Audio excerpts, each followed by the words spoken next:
Qu'est-ce que c'est ton premier réflexe quand ton salaire vient de tomber? Ceux qui gèrent le mieux leur argent, ils sont obsédés par ce moment précis. Et ils ont une approche totalement différente de la plupart des gens. Je vais t'en parler. Bien gérer sa paye, c'est le deuxième déterminant de la richesse à long terme après le salaire. Pour la majorité des gens, c'est plus important que de bien investir. Aujourd'hui, il y a 43% des Français, presque 1 sur 2, qui vivent au mois le mois, donc avec 0 à la fin du mois. Y compris des gens qui gagnent des très bons salaires, mais qui se retrouvent à 0 à la fin du mois parce qu'ils n'ont pas la bonne méthode.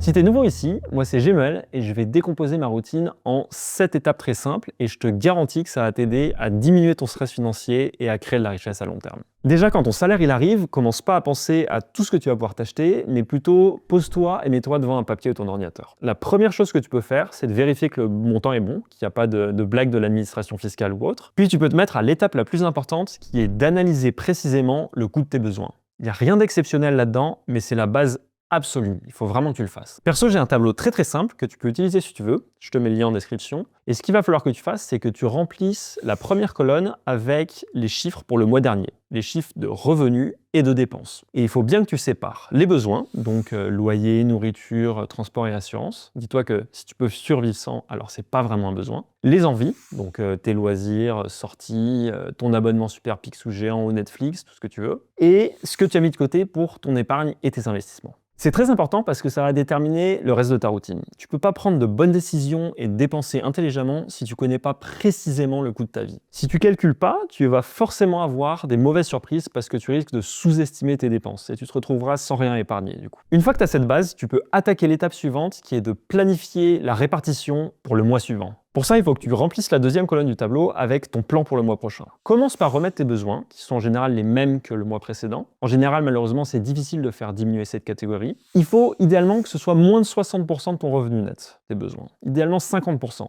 C'est pas forcément facile, mais c'est ce qu'il faut viser. Et ensuite seulement, tu remplis tes envies et loisirs, en visant moins de 25% du total. Et le reste pour épargner et investir. Là aussi, essaye de viser 25%. Je te donne cet exemple de 50, 25, 25, mais la répartition à viser, ça va dépendre de tes revenus, ta situation personnelle, ta situation familiale. Il faut que tu adaptes. Dans tous les cas, essaye quand même de vraiment viser 15% d'épargne au moins. C'est une bonne base. Maintenant que la partie diagnostic et la partie planification sont terminées, tu vas pouvoir passer à la suite. Au passage, profites-en aussi pour t'abonner et cliquer sur la cloche pour pas rater mes vidéos. Vu que je me lance tout juste, ça m'aiderait beaucoup et j'espère que ça pourra t'aider dans la gestion de tes finances. Et maintenant, on se paye. Prends le réflexe tous les mois avant de payer ton loyer ou tes autres factures, de te payer toi-même, avant de payer les autres. Le faire dans ce sens-là, ça va faire débat, mais je vais t'expliquer pourquoi juste après. Prends le montant qui correspond au pourcentage d'épargne que tu t'es fixé, par exemple 20% sur 2000 €, ça fait 400 €, et utilise-le dans l'ordre suivant que je vais te donner. Déjà, tu commences par repayer tes crédits trop chers, si tu en as. Ça, c'est si tu as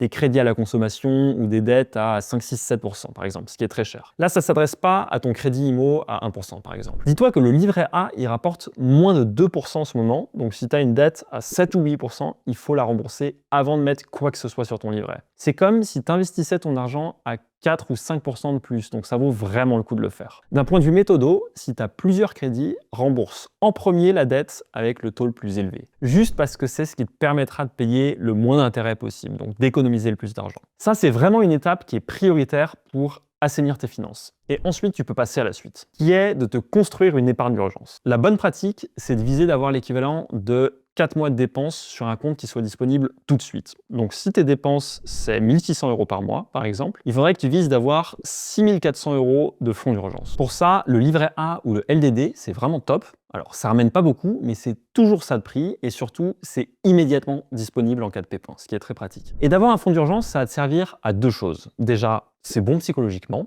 Ça enlève un stress financier, ça fait un peu de tranquillité d'esprit. Et surtout, ça va te servir en cas d'imprévu, type si tu as des travaux à faire sur la voiture ou d'autres problèmes de ce type. Dans ces situations-là, le pire, c'est de devoir s'endetter avec des taux élevés ou de payer des frais de découvert qui sont hors de prix. Je te donne 2 petites astuces au passage. Si tu veux, tu peux aussi virer cet argent vers un livret A ou un LDD dans une autre banque, parce que ça t'aide à éviter les tentations de taper dedans et ça permet de séparer complètement ton compte courant et ce fonds d'urgence. Et tu peux aussi te faire des sous-comptes pour des projets, par exemple pour un projet voiture ou un projet mariage. Et c'est seulement après avoir remboursé tes dettes chères et avoir fait ton fonds d'urgence que tu peux vraiment te payer toi-même en investissant. Si tu as déjà décidé de ta répartition et que tu n'as pas de crédit conso ou que ton petit fonds d'urgence il est déjà rempli, ce sera donc la première étape pour toi tous les mois.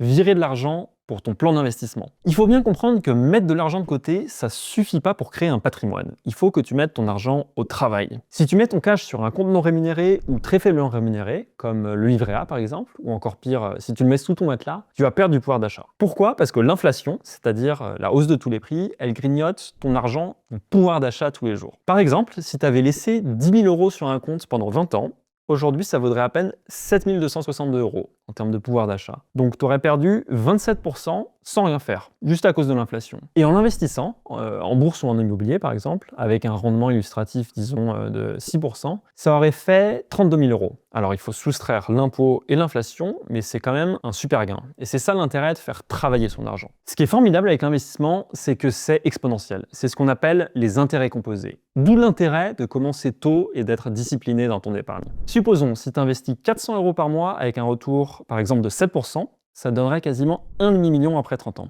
C'est long, il faut être discipliné et il faut que tes investissements aient un bon rendement, mais c'est super intéressant parce que ça montre l'intérêt de faire travailler ton argent. Un point important à noter, c'est que pour avoir plus de rentabilité que le livret A, ces fameux 7% par exemple, il faut nécessairement que tu acceptes plus de risques et de volatilité. La bourse, elle a ramené ça historiquement, mais avec des hauts et des bas. Donc tout ça, ça demande de s'éduquer sur le sujet pour comprendre pourquoi la bourse et l'immobilier, par exemple, ont monté historiquement et pourquoi ils continueraient potentiellement de monter. Donc n'hésite pas à regarder mes vidéos là-dessus pour mieux comprendre tout ça. Une bonne stratégie pour beaucoup de personnes pourrait être, par exemple, de virer tous les mois automatiquement le même montant directement vers un courtier et acheter systématiquement un ETF MSCI World, par exemple. C'est-à-dire un panier d'actions diversifié qui inclut toutes les plus grosses entreprises du monde. Ça, c'est une option qui est très bien, par exemple. Il y en a d'autres. Choisissez celle qui vous va bien, mais l'important, c'est de faire travailler votre argent. Ces 3 étapes, vous vous payez vous-même, il faut vraiment les voir comme un plaisir et pas comme un sacrifice. C'est le plaisir de gagner en sérénité, d'avancer, de faire grossir son patrimoine et de préparer ses projets futurs. Et ça, je le valorise beaucoup personnellement. Et je pense que c'est seulement après avoir fait tout cela que tu peux payer les autres.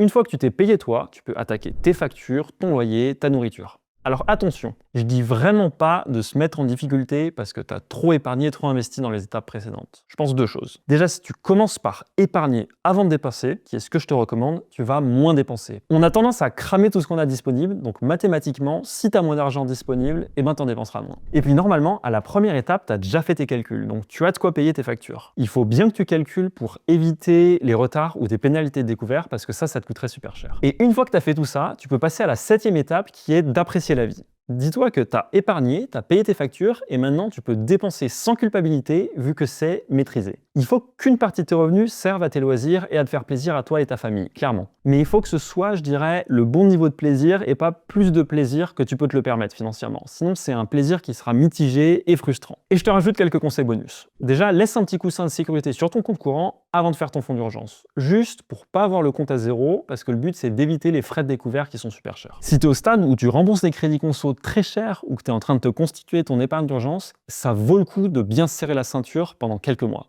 Juste pour essayer de se sortir de cette période très vite.